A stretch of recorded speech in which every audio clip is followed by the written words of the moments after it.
ताज्या बातम्यांसाठी महान करेला सबस्क्राइब करा आणि बेल आयकॉनला क्लिक करा। आम्हाला वाद घालण्याची हौस नाही, मात्र अजित पवारांनी त्यांच्या मंडळींना समज द्यावी। मंत्री भरत गोगावले।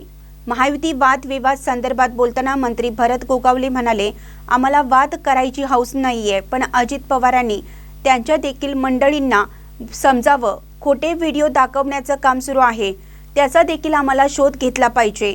आरोप प्रत्यारोप होतात, ठीक आहे, पण बदनामी करणं चुकीचं आहे। काल सभागृहात आम्ही उदय सामंत अजित पवार यांची चर्चा झाली। आम्हाला काही हौस नाहीये वाद विवाद करून राजकारण करण्याची, असं देखील ते म्हणाले। पाहूया ते काय म्हणतात। महायुतीत एकमेकांबद्दल अशा गोष्टी व्हायला नकोत असं म्हटलेले आहेत। कसं पाहता याकडे? मी अजून काही बातमी पाहिलेली नाही। जर दादा जर विचार करत असतील तर चांगली बाब आहे। आम्हाला काय हौस नाही वाद करत हे करायचं, परंतु दादाने त्यांची पण जी मंडळी आहेत त्यांनाही कल्पना द्यावी, त्यांनाही सांगावं।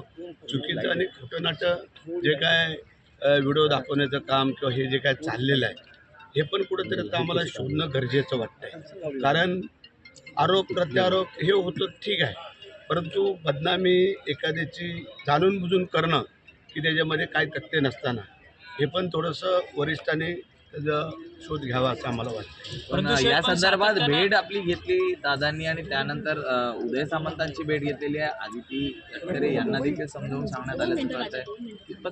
नाही असं काय नाही। काल आम्ही सभागृहामध्ये होतो तेव्हा उदय सामंतनी दादा आमची चर्चा चालली, त्यावरती मग दादा बोलले आणि त्याच्यामुळे त्यांनी ती प्रतिक्रिया दिली असेल। परंतु शेठ, आता अजित पवारांकडनं एक पाऊल पुढे जाताना पाहायला मिळतं, तसं सेनेकडनं देखील एक पाऊल पुढे दादाकडनं एक पाऊल पुढे जाताना दिसत असेल तर आमची 2 पावलं पुढे असतील, हे तुम्हाला आम्ही सांगतो। कारण काय आलं आहे, आम्हालाही हौस नाही आहे की वादविवाद करून राजकारण करायचं, संघर्ष करून, परंतु प्रत्येकाने समजून घेणं गरजेचं आहे। वस्तुस्थिती काय आणि परिस्थिती काय त्याच्या अनुषंगाने चालू।